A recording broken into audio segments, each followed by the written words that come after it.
भाभी जल्दी से तैयार हो जाओ, सारे मेहमान आ चुके हैं। हाँ कविता, पर मुझे समझ नहीं आ रहा कौन सी ड्रेस पहनूं, तो मेरी थोड़ी हेल्प कर दो ना इन महंगी ड्रेस में से कोई एक ड्रेस चुनने में। भाभी मुझे तो आपकी सारी ड्रेस बहुत अच्छी लग रही, पर आप लहंगा डाल लो। गांव की औरतों को मुंह दिखाई में बहुएं लहंगे में अच्छी लगती हैं। कविता बड़ी ही जल्दबाजी में राधिका को ड्रेस पहनने की सलाह देकर अपनी गरीब भाभी के पास जाती है, जहां वो देखती है कि सपना ने बेड पर एक बहुत ही प्यारा सा लहंगा रखा हुआ है। वाह भाभी, आपका ये लहंगा तो काफी महंगा लग रहा है। अरे नहीं कविता, ये कोई महंगा लहंगा नहीं है, ये तो मैंने अपने हाथों से बनाया था अपनी मुंह दिखाई पर पहनने के लिए। भाभी मानना पड़ेगा, आपके लहंगे के सामने तो छोटी भाभी का लहंगा भी फेल है। खैर, मैं यहाँ आपको ये बोलने के लिए आई थी कि जल्दी से तैयार हो जाओ, सब आ गए हैं। कविता अपनी दोनों भाभी को तैयार होने के लिए बोल देती है और नीचे चली जाती है। कुछ देर बाद उषा की दोनों बहुएं मुंह दिखाई के लिए तैयार होकर घूंघट में नीचे आती हैं और घर आए मेहमान दोनों बहुओं का लहंगा देख उषा से उनकी ड्रेस की तारीफ करने लगते हैं। अरे उषा, तू कह रही थी कि तेरी बड़ी बहू गरीब घर से है, पर तेरी गरीब बहू ने तो इतना महंगा लहंगा पहना है, इसके लहंगे के सामने तो तेरी अमीर बहू का लहंगा फीका पड़ गया। आखिर इस गरीब के पास इतना महंगा लहंगा आया कहाँ से? इसका लहंगा तो सच में मेरे लहंगे से काफी अच्छा है। अरे बहन, मेरी बड़ी बहू को सिलाई का काम आता है, उसने अपना ये लहंगा खुद बनाया है। अरे वाह, खुद से इतना प्यारा लहंगा बना दिया। बड़ी बहू, मेरी तो नजर ही नहीं हट रही तुम्हारे इस लहंगे से। देख लो छोटी बहू, और कुछ सीख लो अपनी जेठानी से। भले ही गरीब है, पर उसने अपने माँ बाप के पैसे बर्बाद नहीं होने दिए। इस तरह घर आए सभी मेहमान एक एक करके दोनों बहुओं का मुंह देखते हैं और उन्हें शगुन देकर वहां से चले जाते हैं। मुंह दिखाई की रस्म खत्म होने के बाद जब दोनों बहुएं अपने अपने कमरे में जाने लगती हैं, तो राधिका सपना को रोकते हुए उससे कहती है, जेठानी जी, आज तो आप बहुत खुश होंगी। मुंह दिखाई में आपकी ड्रेस की तारीफ जो की सभी ने, पर याद रखना, आप जैसी गरीब लड़की मेरे सामने ज्यादा टिक नहीं पाएगी। आपकी बनाई हुई ये सस्ती सी ड्रेस मेरे महंगे ड्रेस के सामने कुछ नहीं है। राधिका, तुम ऐसा क्यों बोल रही हो? मैं क्यों खुश होंगी? और रही कपड़े की तारीफ की बात, तो मेरे कपड़े की तारीफ हो या तुम्हारे कपड़े की, रस्म तो मुंह दिखाई की थी ना। हाँ जानती हूँ मैं, पर अगली बार के लिए तैयार रहना, क्योंकि अब जो भी रस्म होगी उसमें मेरी ही ड्रेस की तारीफ होगी। राधिका मुंह बनाकर वहां से चली जाती है। इसी तरह 2 दिन बीत जाते हैं और पूरा परिवार जब एक साथ खाना खा रहा होता है, तो उषा दोनों देवरानी जेठानी से कहती है, वैसे तो मुंह दिखाई एक ही बार होती, पर मेरे मायके से कोई शादी में आया नहीं था, इसलिए मेरे मायके वाले चाहते हैं कि तुम दोनों की मुंह दिखाई फिर से करवाई जाए। 1 हफ्ते बाद तुम्हारी मामी सास और मौसी सास आ रही, तो उनके सामने अच्छे से तैयार हो जाना। क्या फिर से मुंह दिखाई होगी हमारी? ये तो बहुत अच्छी बात है। जेठानी जी तैयार रहना इस बार, क्योंकि इस बार मेहमान मेरी ड्रेस की तारीफ करके जाएंगे। हाँ राधिका, क्यों नहीं, और मेरे पास तो मुंह दिखाई के लिए कपड़े भी नहीं है, पर अच्छी बात ये है कि मेरे पास टाइम है। मैं अपने लिए इन दिनों में कोई ढंग की ड्रेस बना लूंगी। पर भाभी, इतने कम दिनों में आप कैसे अपनी ड्रेस बना पाओगी? अरे कविता, तू इतनी चिंता क्यों कर रही है? बहू, तुम दोनों इस बार साड़ी पहन लेना। बहू, साड़ी को तैयार करने में तो 1 हफ्ता काफी रहेगा ना तेरे लिए। और छोटी बहू, तेरे पास तो महंगी ड्रेस है ही, पर तुझे भी उस दिन मेहमानों के सामने साड़ी ही पहननी होगी, तो तू अपने लिए कोई अच्छी सी साड़ी देख लेना। माँ जी, मुंह दिखाई पर ड्रेस की फिक्र मेरी गरीब जेठानी को करनी चाहिए, ना कि मुझे। एक बार फिर राधिका इस मुंह दिखाई की रस्म को चैलेंज के रूप में लेती है, तो वहीं सपना अपनी मुंह दिखाई की रस्म पर साड़ी पहनने के लिए एक सस्ती सी साड़ी लेकर आती है और उस पर अपने हाथों से काम करती है और एक बहुत ही प्यारा सा ब्लाउज बनाती है। देखते ही देखते 1 हफ्ता बीत जाता है और 1 हफ्ते बाद घर में उषा की भाभी आशा और बहन पुष्पा आती है। आ गए आप दोनों। अगर शादी पर आते तो कितना अच्छा रहता। माफ करना दीदी, टाइम ही नहीं मिला, और हमें आज रात को फिर से निकलना है। जल्दी से अपनी बहू को बुलाओ ना, ताकि मुंह दिखाई करके हम जा सकें। उषा अपनी बहन और भाभी के कहने पर अपनी दोनों बहुओं को बुलाती है और दोनों बहुएं साड़ी पहनकर घूंघट करके नीचे आती है। पर जब दोनों बहुएं साड़ी पहनकर आ रही होती हैं, तो उनकी साड़ी देखकर आशा उषा से कहती है, दीदी, आपकी दोनों बहुओं ने साड़ी तो बहुत अच्छी पहनी है, खास करके आपकी बड़ी बहू ने। ऐसी साड़ी मैंने पूरे मार्केट में ढूंढ ली, पर मुझे कहीं नहीं मिली। मामी, आपको ये साड़ी मिलेगी भी कैसे? ये साड़ी भाभी ने खुद अपने हाथों से जो डिजाइन करी है। इतने में दोनों देवरानी जेठानी मेहमानों के सामने आकर बैठ जाती हैं और मेहमान घूंघट उठाकर दोनों बहुओं से कहते हैं, दीदी, बहू के रूप में बिल्कुल चांद का टुकड़ा लाई हो, पर बड़ी बहू, मैंने सुना है कि तुमने अपनी साड़ी खुद डिजाइन करी और ब्लाउज भी खुद बनाया। बहुत प्यारा लग रहा है तुम्हारा ब्लाउज। मौसी जी, आपको जेठानी जी की साड़ी इतनी पसंद आई है क्या? मेरी साड़ी अच्छी नहीं है? आपको पता है मेरी एक साड़ी बहुत बड़े डिजाइनर ने डिजाइन करी है, पूरे 30,000 रुपए में। दीदी, मैंने बिल्कुल सही सुना था, तुम्हें छोटी बहू तो सच में बहुत अमीर है। इतनी महंगी साड़ी है पर फिर भी देखो ना, बड़ी बहू की साड़ी ज्यादा अच्छी लग रही है। माफ करना बहू, पर तुम्हारी 30,000 की साड़ी तुम्हारी जेठानी की 3,000 की साड़ी के सामने कुछ नहीं है। एक बार फिर अपनी गरीब जेठानी की ड्रेस की तारीफ सुनकर अंदर ही अंदर राधिका जल उठती है और मुंह दिखाई की रस्म खत्म होते ही राधिका मुंह बनाकर वहां से चली जाती है। इसी तरह समय गुजरता है और हर समय राधिका सपना से मुंह बनाकर रखती है। ऐसे ही एक दिन, दीदी, अगर आप रसोई में खड़ी होकर खाना बनाओगी तो मैं आप जैसी गरीब के साथ खाना नहीं बनाने वाली। अगर आपके साथ खड़े रहने में मेरी साड़ी खराब हो गई तो? राधिका, ऐसा क्यों बोल रही हो? माना कि तुम्हारी साड़ी बहुत महंगी है, पर छोड़ो, तुम बाहर बैठो, मैं अकेले सब कर लूंगी। सपना की बात सुनकर राधिका मुंह बनाकर बाहर जाती है। कुछ देर बाद उषा के दोनों बेटे भी घर आ जाते हैं और घर आते ही अपनी माँ और दोनों बीवियों से कहते हैं, माँ, हमारे कुछ दोस्त अपनी बीवियों के साथ हमारी बीवियों को देखने के लिए आ रहे हैं। वो लोग बहुत मॉडर्न हैं, तो आप दोनों से विनती है कि आप साड़ी या लहंगे ना पहनकर वन पीस पहनकर आना, ताकि वो आप लोगों को गंवार न समझे। क्या वन पीस? पर मेरे पास तो वन पीस है ही नहीं और ना ही मैंने कभी पहना है। तो क्या हुआ भाभी, आप अपने लिए वन पीस बना लेना, आपके पास अभी 4 दिन बाकी हैं। हाँ हाँ जेठानी जी, बना लीजिए अपने लिए वन पीस, क्योंकि इस बार आपको शर्मिंदा होना पड़ सकता है। तो अच्छी ड्रेस ही बनाना, और सूरज जी, आप मुझे वन पीस दिला दीजिए। अच्छा ठीक है, मैं दिला दूंगा। अब अगले दिन राधिका सूरज के साथ मॉल जाती है और वहां से 20,000 रुपए का एक वन पीस ड्रेस खरीद कर लाती है।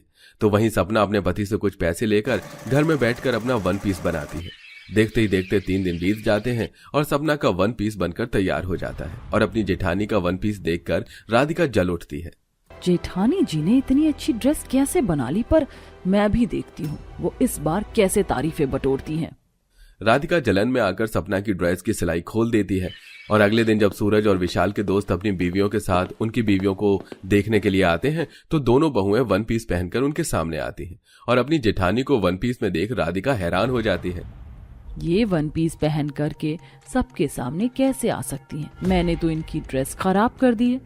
कोई बात नहीं, मेरा एक प्लान फेल हो गया तो क्या, मेरे पास प्लान बी है। ओ माय गॉड, इतनी प्यारी ड्रेस। इस ड्रेस में तो आप दोनों बहुत प्यारी लग रही हो, और सपना तुम्हारी ड्रेस तो सच में बहुत सुंदर है। कहाँ से ली तुमने इतनी सुंदर वन पीस? मुझे भी चाहिए। वो दरअसल मेरी जेठानी गरीब घर से, वो महंगी ड्रेस अफोर्ड नहीं कर सकती, तो उन्होंने खुद खराब कपड़ों से इतनी अच्छी ड्रेस बनाई है ना दीदी? वो सब तो ठीक है, पर तुम्हें देखकर क्यों ऐसा लग रहा है कि तुम अपनी जेठानी की ड्रेस से जल रही हो? ऐसा नहीं है, मेरी देवरानी बहुत अच्छी है, वो मुझसे कभी नहीं जलती। अच्छा आप सब बैठिए, मैं आप लोगों के लिए कुछ खाने पीने के लिए लाती हूँ। इतना बोलकर सपना मेहमानों के लिए ट्रे में खाने पीने की चीज लेकर आती है और कुर्सी पर बैठी राधिका जानबूझकर पैर लगा देती है ताकि उसकी जेठानी गिर जाए और सबके सामने उसकी इंसल्ट हो। पर इसका उल्टा होता है, सारा खाना सपना के हाथों से राधिका के ऊपर गिर जाता है। इसे कहते हैं जैसे के साथ तैसा। तुमने अपनी जेठानी के लिए गड्ढा खोदा था और तुम खुद उसमें गिर गए। हम जब से आए हैं देख रहे हैं कि तुम अपनी जेठानी से कितना जल रही हो, पर भगवान सब देखता है। घर आए मेहमान राधिका का मजाक बनाते हैं। ये सब देखकर राधिका का गुस्सा और बढ़ जाता है और वो मुंह बनाकर अपने कमरे में जाती है और तभी वहां उषा आकर राधिका से बोलती है, बहू, कभी किसी का बुरा नहीं करना चाहिए, भगवान सब देखता है। तूने जब बहू की ड्रेस खराब करी तो मैंने सब देखा था और मैंने तेरी सच्चाई भी बहू को बताई, पर उसने तुझे कुछ नहीं बोला और अपनी ड्रेस ठीक कर ली। पर फिर भी तूने उसकी इंसल्ट करने के लिए उसके साथ एक और घिनौनी चाल चली और तू उसमें भी फेल हो गई। बहू, अब तो कुछ शर्म कर ले। अपनी जेठानी को नीचा दिखाने के बारे में सोचना बंद कर दे, क्योंकि तुम दोनों को इसी घर में रहना है और इस तरह की हरकतें करने से तेरा भी नुकसान होगा। अपनी सास की बातें सुनकर राधिका शर्मिंदा हो जाती है और मेहमानों के जाने के बाद अपनी जेठानी से माफी मांगती है और उस दिन के बाद फिर कभी इस तरह की हरकतें नहीं करती। तारा, रीमा, अपना हाथ मत छोड़ना, अगर गिर गई तो बहुत चोट लगेगी। हमारा हाथ छूट रहा है, हम कभी भी गिर सकते हैं। अरे कोई तो हमारी मदद करो, हम गिर रहे हैं। भगवान, अब हम क्या करें? अगर ये गिर गई तो नीचे इतनी बड़ी चट्टान है, इनको काफी चोट लग सकती है। आखिरकार ऐसी क्या स्थिति थी जो रीमा तारा यूं बर्फ के पहाड़ी पर रस्सी के सहारे लटकी हुई थी? ये सभी बहुएं इस बर्फ की पहाड़ी पर आखिरकार क्या कर रही थी? और क्या रीमा और तारा की जान बच पाएगी या वो गिर जाएंगी? आइए इसे जानने के लिए स्टोरी में आगे बढ़ते हैं। माँ जी बहुत डर लग रही है। कहाँ है हमारा ससुराल? कब से हम इन बर्फीले पहाड़ों के बीच में चल रहे हैं, अब तो चला भी नहीं जा रहा है। माँ ने मुझे बताया था कि मेरा ससुराल बर्फीले पहाड़ पर है, लेकिन यहाँ तो मुझे एक भी घर दिखाई नहीं दे रहा है। शहर भी उस तरफ था, तो हम यहाँ पर क्या कर रहे हैं? अरे बहू, जरा मुंडी ऊपर उठा कर तो देखो, तुम्हारा ससुराल यहाँ नीचे नहीं बल्कि ऊपर है। अपनी सास माधुरी की बात सुन वो बहुएं जैसे ही अपनी मुंडी उठाकर ऊपर देखती हैं तो उन्हें एक बर्फीले पहाड़ के ऊपर एक बहुत सुंदर आलीशान महल दिखाई देता है, जिसे देख वो सभी काफी खुश होती हैं। माँ जी, ये हमारा ससुराल नहीं बल्कि ये तो एक आलीशान महल है। हमने तो कभी सोचा भी नहीं था कि शादी करके हम आलीशान महल में जाएंगे। चलिए ना माँ जी, जल्दी चलिए, हम लोगों को अपना आलीशान ससुराल जो देखना है। मुझसे तो वेट ही नहीं हो रहा है। ये जो बर्फीली पहाड़ियों पर रस्सी है ना, इसे पकड़कर ऊपर चलो। आप कोई मजाक कर रही हैं? हम इस शादी के जोड़े में इन रस्सी की मदद से ऊपर कैसे जाएंगे? यहाँ से ऊपर जाने के लिए कोई सीधा रास्ता नहीं है क्या? अगर यहाँ सीधा रास्ता होता तो मैं तुम्हें इन रस्सी की मदद से ऊपर जाने के लिए क्यों कहती?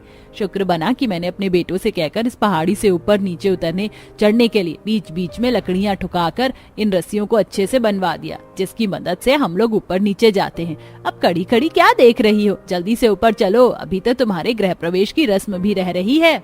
माधुरी की बात सुनकर सभी बहुएं मान जाती हैं।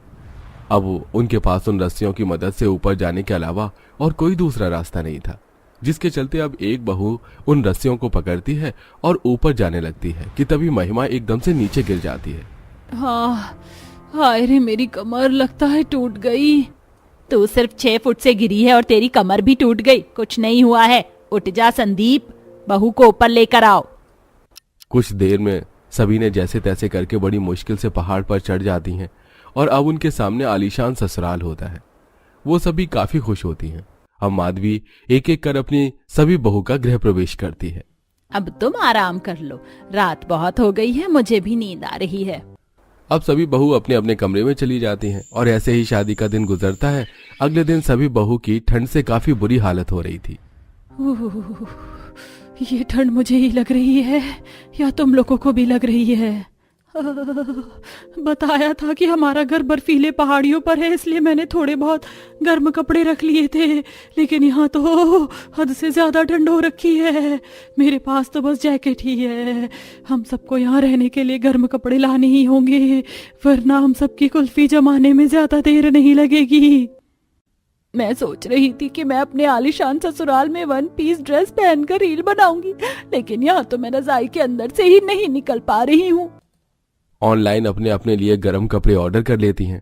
कहने को बर्फीले पहाड़ों पर अमीर ससुराल था, लेकिन उनके घर में काम करने खाना बनाने के लिए एक भी नौकर नहीं था, और ये चीज सभी को काफी और अजीब लगती है। माँ जी, आपका इतना बड़ा आलीशान घर है, लेकिन आपने काम करने के लिए एक भी नौकर नहीं रखा, ऐसा क्यों? अरे बहुओं, क्या बताऊं, मैं तो यहाँ काम करने वाले नौकरों को डबल पेमेंट देने के लिए तैयार हूँ, लेकिन यहाँ कोई काम करने के लिए राजी नहीं होता। और हो भी तो कैसे? तुम लोग तो जानती हो कि इस पहाड़ पर ही चढ़ने पर कितना वक्त लग जाता है, और कोई अगर गिर गया तो उसकी तो हड्डी पसली ही टूट जाएगी। इसलिए अब तुम सभी को ही खाना भी बनाना है और घर के सारे काम काज भी करने हैं। अपनी सास की बात सुनकर सब बहुएं मुंह बना लेती हैं और ठंड में कांपते हुए अब कपड़े और बर्तन धोने लगती हैं। क्या सोचकर आई थी मैं अपने इस आलीशान ससुराल में कि आराम से पूरा दिन हीटर के सामने बैठूंगी, गर्मा गर्म मूंगफली और गजक खाऊंगी, लेकिन देखो यहाँ तो हमारी बर्तन धोने की हैसियत हो गई है। तभी तो ढेर सारे कपड़े भी बाकी हैं और घर की सफाई भी करनी है, ना जाने आगे क्या होगा हमारा।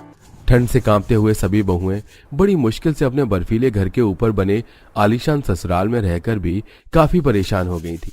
ऐसे ही समय गुजरता है और उन सबके ऑर्डर किए हुए गर्म कपड़े भी अब आ जाते हैं। अरे भाई साहब, आप नीचे क्यों खड़े हैं? जल्दी से हमारा सामान लेकर ऊपर आ जाइए। बहन जी, ऊपर आने के लिए तो कोई सीढ़ी नहीं है, तो मैं कैसे आऊंगा? मैं आपका सामान यहीं रख कर जा रहा हूँ। जब आप नीचे उतरे तो अपना सामान ले जाना। वैसे भी यहाँ पर बहुत ठंड है।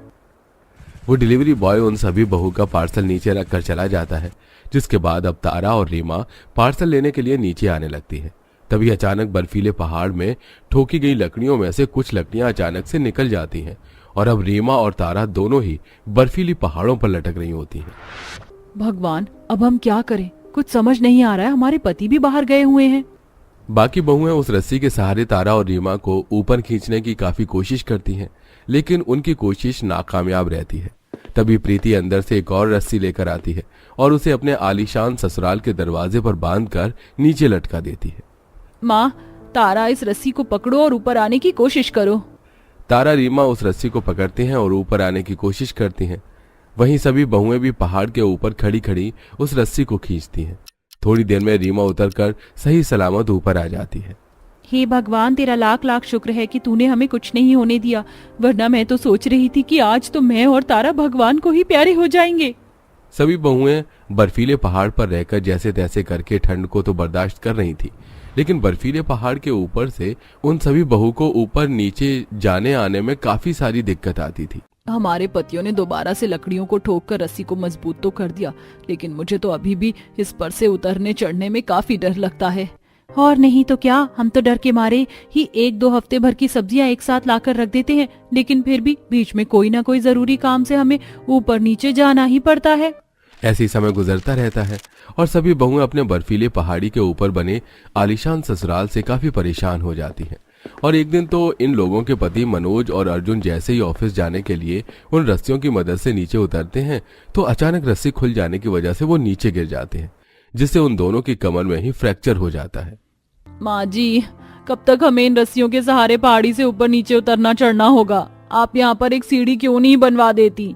तुम लोगों को क्या लगता है ये ख्याल मेरे दिमाग में नहीं आया होगा? हमने कई बार कोशिश की कि हम इस बर्फीली पहाड़ियों पर सीढ़ी बनवा सके, लेकिन सारी कोशिश नाकामयाब रही। अब हमारे पास इन रस्सियों के अलावा और कोई दूसरा रास्ता नहीं है। हम अपने इस घर को छोड़कर भी तो कहीं नहीं जा सकते हैं। ऐसे ही समय बदलता है और कुछ भी नहीं बदलता। सभी बहुएं हमेशा की तरह उन रस्सियों से नीचे उतरकर सब्जी लेकर वापस घर जा रही होती हैं कि तभी अरे, हम इतनी बार यहाँ से गुजरे हैं, लेकिन हमारी नजर कभी इस पहाड़ी पर नहीं गई। ये पहाड़ी तो हमारे घर से काफी ज्यादा पास है ना, और अगर मैं गलत नहीं हूँ तो इस पहाड़ी के उस पार ही शहर भी है। अगर हम इस पहाड़ी से अपने घर तक की पहाड़ी तक एक पुल बना दे तो हमें तो कोई भी परेशानी नहीं होगी। हाँ सुनीता, हम ऐसा कर सकते हैं। इससे हमारा वक्त भी बचेगा और हमें गिरने का भी कोई डर नहीं होगा। वो सभी बहुएं जल्दी से घर जाती हैं और इस बारे में अपने पतियों और सास को बताती हैं, जिसके बाद उनके पति बहुत सारी लकड़ियों के टुकड़े और रस्सियां लेकर आती हैं। और अब सभी बहुएं अपने आलीशान ससुराल से लेकर सामने बनी उस बर्फीले पहाड़ी तक कई दिनों की लगातार मेहनत के बाद एक लकड़ी का पुल बनाती हैं, जिससे अब वो लोग आसानी से पार करके एक पहाड़ी से दूसरी पहाड़ी जा सकते थे। जो हम इतने समय से नहीं कर पाए, वो सब तुम लोगों ने इतने कम वक्त में कर दिखाया। अब तो हमें कोई परेशानी भी नहीं है। अब तो हम घर में काम करने के लिए नौकरों को भी रख सकते हैं। अब सभी बहुएं अपने बर्फीली पहाड़ों के बीच में बने महलों वाले ससुराल में हंसी खुशी रहती हैं और उन्हें अब किसी भी चीज की कोई परेशानी नहीं होती है।